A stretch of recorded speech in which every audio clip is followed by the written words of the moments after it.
చూస్తుంది బొడ్డొడ్లు అంటారు దీన్ని. అంటే చిన్న చిన్నగా బొడ్డగా ఉంటాయి అన్నమాట. జనరల్గా ఇడ్లీలకి, బ్రేక్ఫాస్ట్కి వాటికి వేస్తారన్నమాట ఎక్కువ. ఇది బొడ్డొడ్లు అనేది కొంచెం గుండ్రంగా ఉంటాయి. చూడొచ్చు, దగ్గర క్లోజప్లో చూపిస్తాను.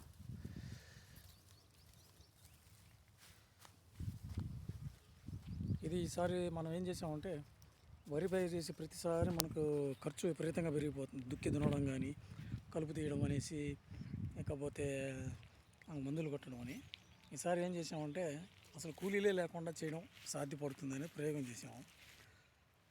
చేసిన తగ్గినట్టుగానే ఇంతవరకు అయితే నేను ఇప్పటిదాకా జస్ట్ హార్వెస్టింగ్ అంటే కోత సమయానికి వరకు కూడా ఒక మనిషిని కూడా మనం పెట్టడం అంటూ జరగలే. కేవలం నీరు పారించడానికి సొంతంగా చేసుకోవడం తప్పిస్తే కలుపు తీయడం కూడా చేయలేదు. అదేవిధంగా చేత్తో వెదజల్లామన్నమాట. వెదజల్లితే సరిగ్గా రాదని అనిపించింది, కానీ చెప్పాలంటే మీరు చూస్తే అర్థమవుతుంది, ఇది నారు నాటినట్లుగానే ఉందన్నమాట. చాలా దట్టంగా, కలుపు సమస్య పెద్దగా రాలేదు దీనికైతే. చూడవచ్చు, పైరు కూడా ఏపుగా ఎంత ఏపుగా పెరిగిందో చూడవచ్చు. జనరల్గా అయితే ఇంత ఇంత ఇంత ఎత్తు వరకు రాదు, నడుమెత్తుకన్నా పైన ఉంది. సో కలుపు మందు తీసుకొచ్చాను యాక్చువల్గా. ఎందుకంటే మనం చేతితో చల్లే సమస్య, నారు నాటితే కలుపు అంతగా రాదు, కానీ చేతితో చల్లితే కలుపు వస్తుంది. కానీ నాకు ఎందుకో మనసు ఒప్పలేదన్నమాట. కలుపు మందు వాడడం మంచిది కాదని తెలిసి ఎట్లా అనేసి నేను అసలు వాడకుండానే కలుపు మందు ఖర్చు మిగిలింది, కలుపు తీసే కూలీల ఖర్చు మిగిలింది, నారు నాటే కూలీల ఖర్చు మిగిలింది. చివరికి ఈవెన్ డ్రమ్ సీడర్ వేస్తే కూడా డ్రమ్ సీడర్ తీసుకురావాలి, డ్రమ్ సీడర్కి ఒక మనిషి డబ్బులు ఇవ్వాలి, ఆ ఖర్చు కూడా తగ్గింది. మొత్తానికి కలిపి ఒక 20 సెంట్లు, కేవలం ఒక అర్ధగంట పట్టుంటుంది. నాకు అర్ధగంట కూడా పట్టుండదు. ఇది చూడండి, అసలు దీంట్లో కలుపు శుద్ధం. అయితే ఈ కలుపు రాకపోవడానికి గల కారణం, చేత్తో వెదజల్లినా డ్రమ్ సీడర్లో వేసినా ఈ ప్రధాన సమస్య కలుపు వస్తుంది. కానీ మనకు మీరు చూడొచ్చు, ఎక్కడ పెద్ద కలబడదు, మొత్తం పైరే. కోతకి రెడీ అయిందనమాట. మళ్ళీ వీడియో తీయడం కుదరదు కాబట్టి ఎప్పటి నుంచో తీయాలనిపించి తీశాను. దగ్గరలో చూడవచ్చు మీరు కంకులు కూడా.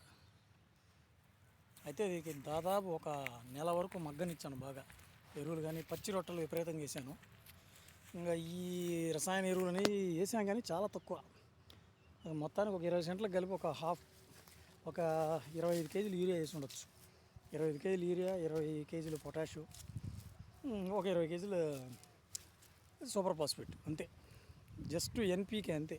అంటే నేను విడివిడిగా వేసాను, నైట్రోజన్ సపరేటు, ఫాస్ఫరస్, పొటాషియం, అనవసరమైన అవి ఇవి అని విపరీతంగా వేయకుండా. కాకపోతే super phosphate, plain super phosphate కాకుండా fortified with zinc and boron ఉండేది అన్నమాట దాంట్లో, గుళికలు అవి వేసాను.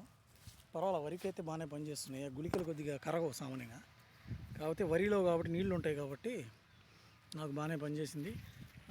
వెదజల్లిన కొద్ది రోజులకి పచ్చదనం బాగా చాలా అది. సో ఈరోజు కోత హార్వెస్టర్ వచ్చింది. ఇది హార్వెస్టర్కి పెట్టడం ఖర్చు ఒకటే నాకు ఇక్కడ. దీనికి కూడా ప్రత్యేకించి మాన్యువల్ పర్సన్కి ఏం అవసరం లేదు, మిషన్తో వస్తుంది కాబట్టి. సో ఇదనమాట. ఈ విధంగా అయితే 10 ఎకరాలు 20 ఎకరాలైనా ఒకే మనిషి ఈజీగా చేయొచ్చు.